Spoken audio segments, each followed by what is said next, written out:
Memorial Park, el Parque del Recuerdo, un lugar rodeado de naturaleza donde encontrarás la paz y tranquilidad en cada recorrido. Memorial Park, espacio para recorrer y recordar.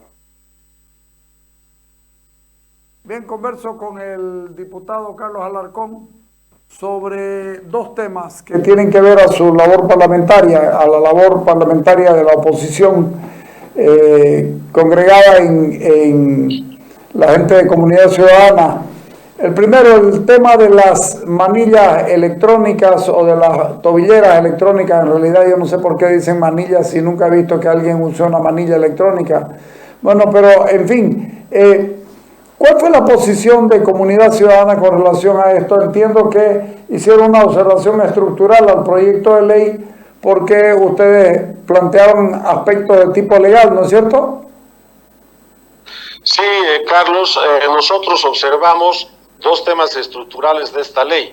Primero, que esta ley es una ley que favorece a la corrupción porque no establece entre los delitos excluidos de las tobilleras electrónicas, es decir, para que no se apliquen las tobilleras electrónicas y se siga aplicando la detención preventiva, no incluyeron todos los delitos de corrupción que están tipificados en la ley Quiroga Santa Cruz y que son 35 delitos de corrupción que están en un capítulo específico de esta ley Marcelo Quiroga Santa Cruz. Entonces, así como hicieron otras exclusiones donde no se aplica la manilla tobillera electrónica y la detención preventiva, como en el caso de homicidios, asesinatos, violaciones y otros, nosotros señalamos que también debería excluirse de la aplicación de estas tobilleras electrónicas los delitos de corrupción, porque si no es de alguna manera un aliciente y un fomento a la corrupción, tanto de los que ya están siendo juzgados, porque tú sabes que por Constitución se aplican retroactivamente las leyes penales, que son favorables a los acusados o a los imputados, y también para los delitos de corrupción que se presenten en el futuro. Este tema obviamente ha sido rechazado por el MAS.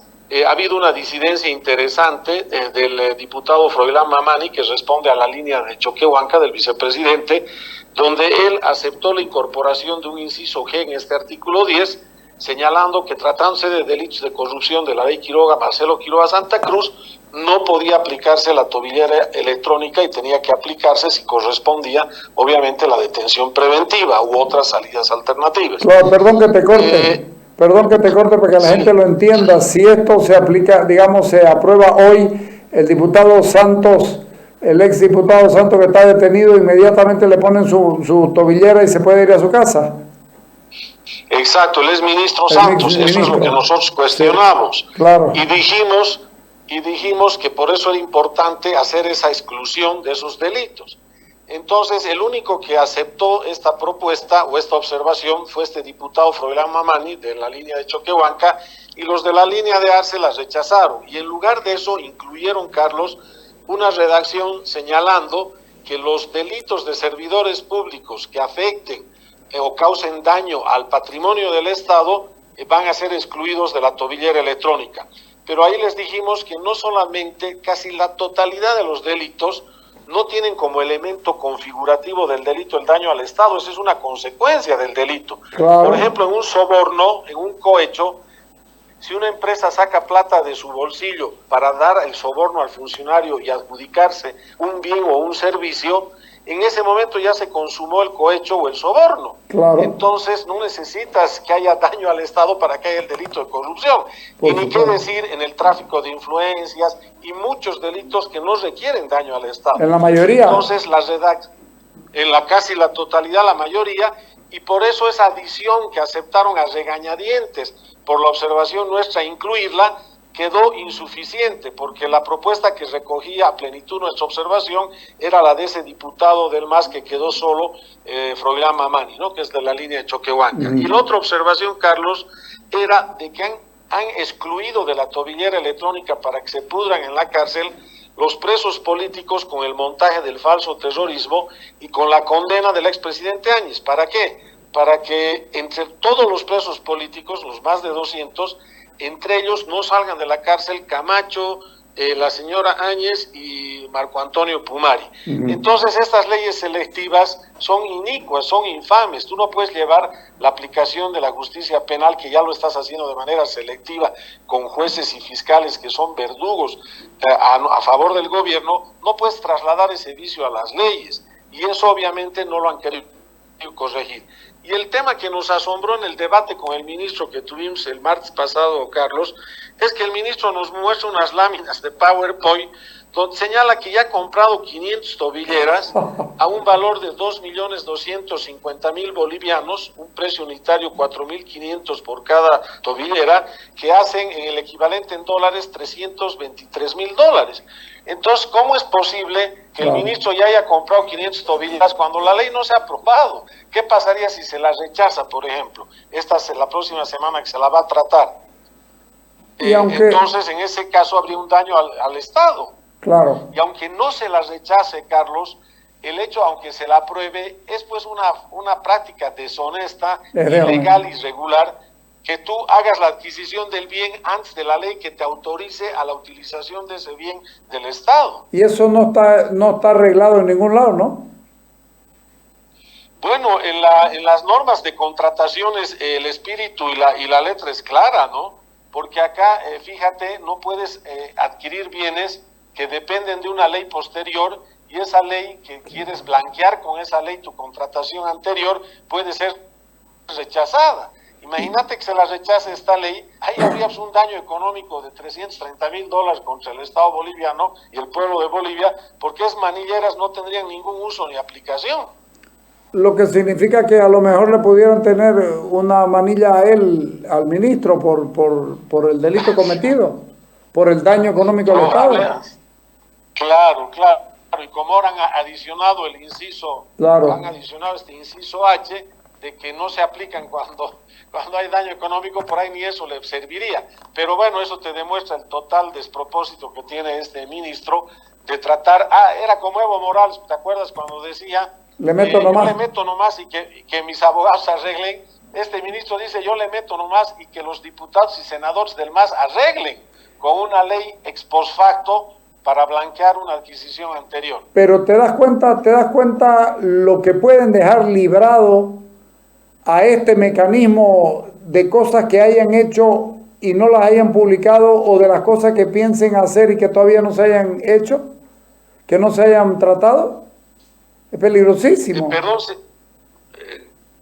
Claro, por supuesto, porque generas un mal precedente para todas las adquisiciones del Estado, ¿no? Puerta abierta. Claro, haces puerta abierta a que primero contrates los bienes y después sanciones las leyes que te permitan hacer ese tipo de adquisiciones. O sea, es terrible este precedente.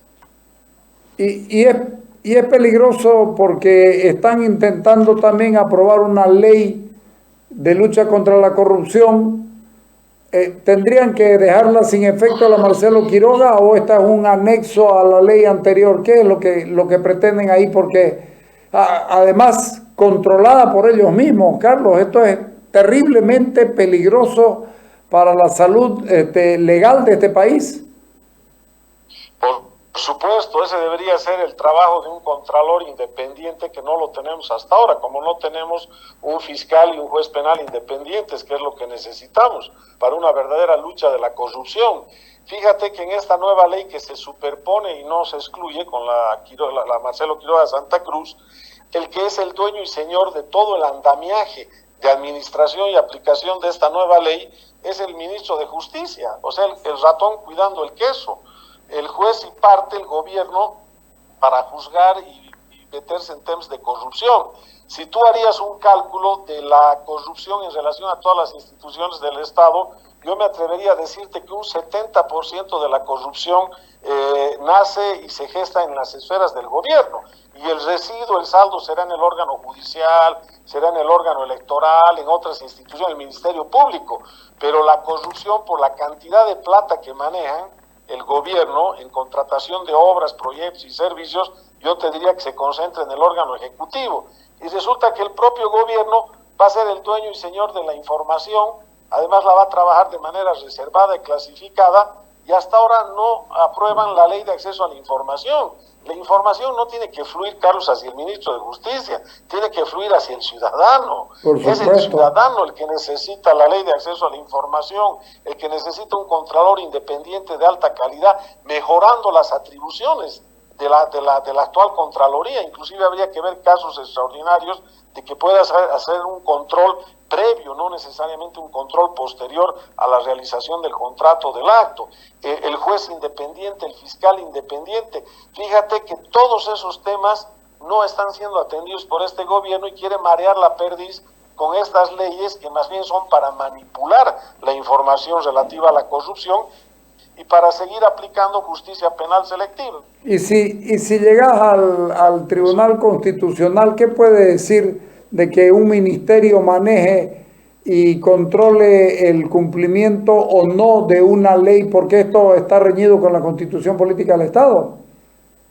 Si tuvieras un Tribunal Constitucional independiente, probo y que haga un buen trabajo profesional, obviamente te la descalificaría de la manera más rápida posible, pero con este Tribunal Constitucional, que yo le digo, yo ya no le llamo Tribunal Constitucional Plurinacional, le llamo Tribunal Constitucional Subordinacional, porque está totalmente subordinado a los intereses del gobierno.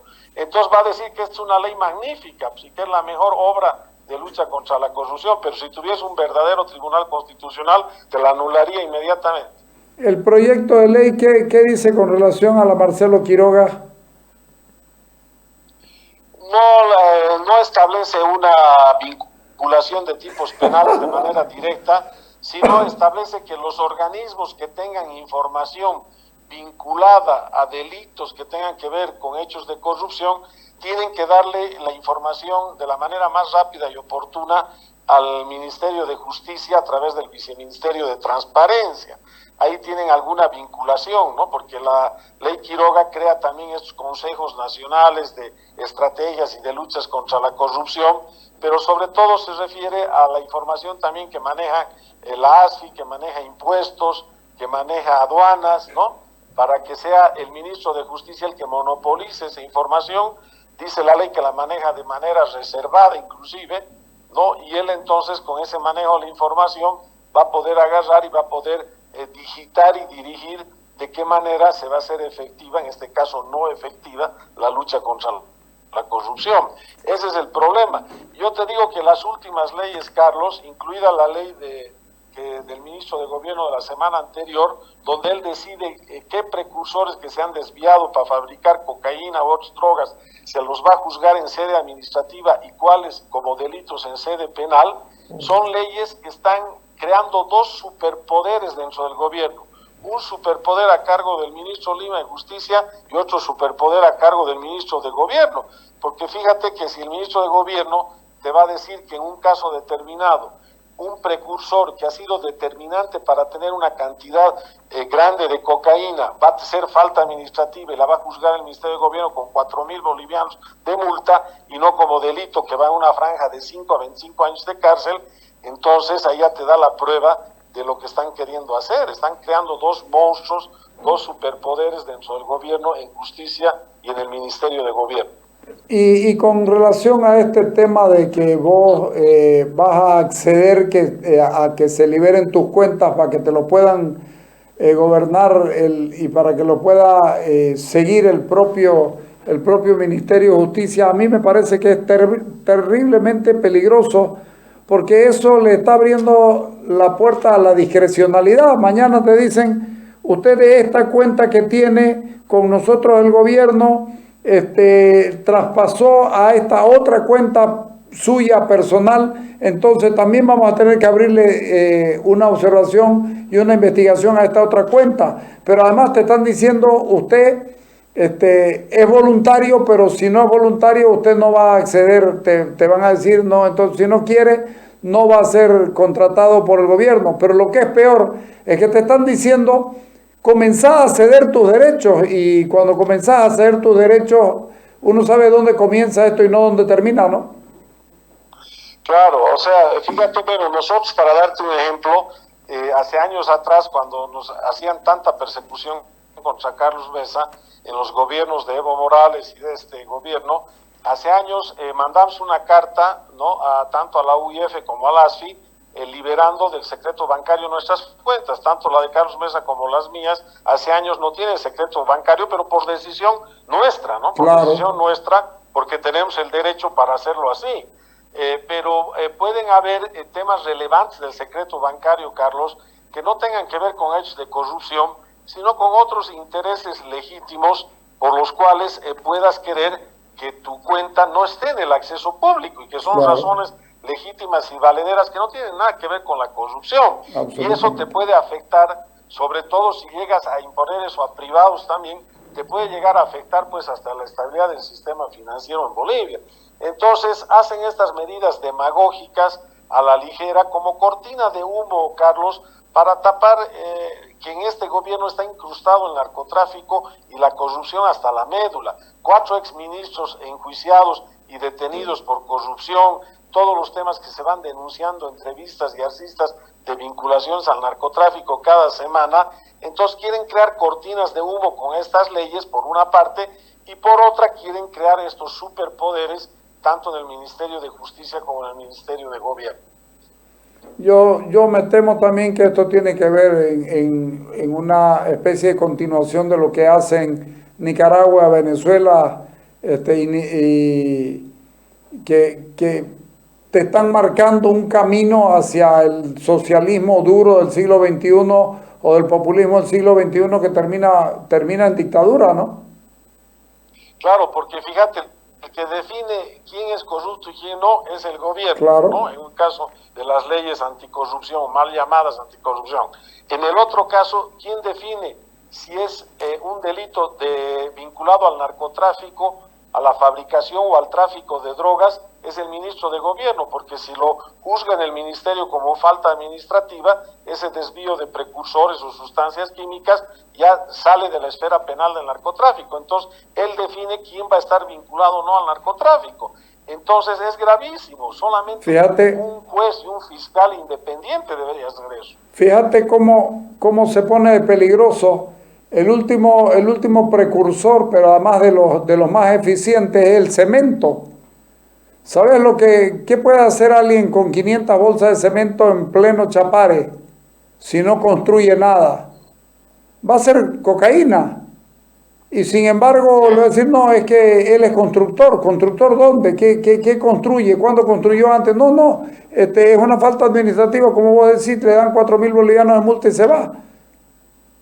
Exacto, Carlos. Yo le hice una propuesta por escrito delante del ministro en la sesión de la semana anterior en la Cámara, donde le agregué un parágrafo a ese artículo diciendo que se debería dar preferencia y prevalencia al juzgamiento penal, y que debería mandarse, si hubieran indicios de lo que tú estás señalando, inmediatamente los antecedentes al Ministerio Público bajo delito de incumplimiento de deberes del propio ministro de gobierno, sea este o cualquier otro. Ese añadido que hubiera sido muy importante para justamente evitar lo que tú señalas en tu ejemplo, ha sido rechazado por el ministro del gobierno y por los legisladores del MAS. Entonces, claramente quieren que él define sus casos como mera falta administrativa, con 4.000 bolivianos se arreglen y se olvidan del tema para que han servido los precursores. La última, Carlos, el expresidente Gonzalo Sánchez Lozada ha tenido el impulso de hacer un proyecto de nueva constitución política del Estado, algo destacable cuando alguien tiene 93 años. En vez de criticarlo, es parte del debate y parte de un montón de cosas que uno tiene que hacer. ¿Y cuál es la opinión que vos tenés? Vos sos de los que creen que hay que arreglar otras cosas antes de entrar a una nueva constitución, ¿no? Sí, como tú dices, cualquier iniciativa de todo ciudadano en ese sentido siempre va a ser destacada.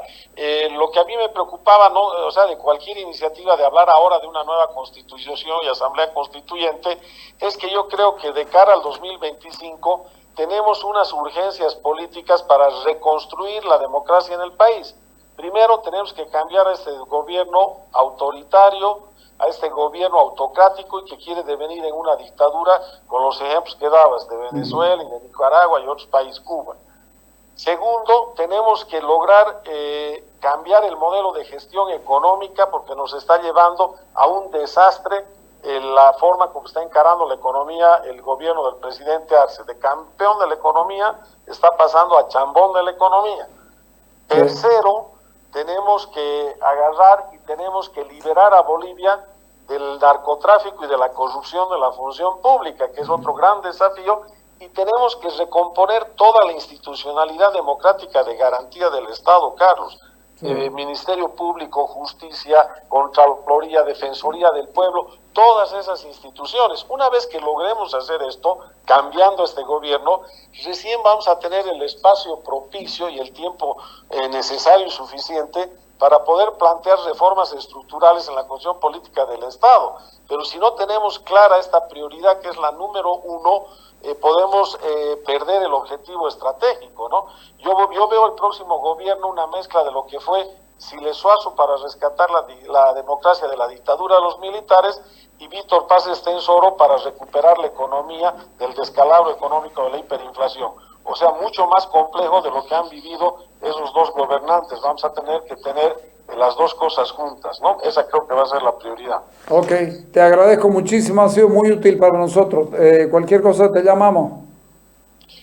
Gracias a ti, Carlos, y un cordial saludo. Hasta igualmente. Ya, chao. Bien, esta es la opinión de Carlos Alarcón, siempre valiosa porque le entiende, porque además está metido, porque es peleador, porque se mete en todo. Decía esta mañana yo, como pueden, están logrando por lo menos incomodar al poder, y de eso se trata esto. Vamos al corte, ahorita venimos.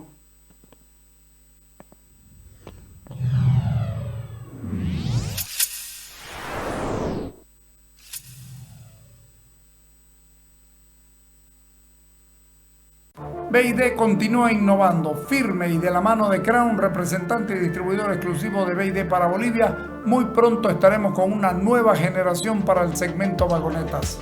La nueva vagoneta SUV de nuevas energías creadas por BID, que convierte a estos vehículos en toda una revolución por la potencia, altas velocidades que alcanza y los niveles de eficacia.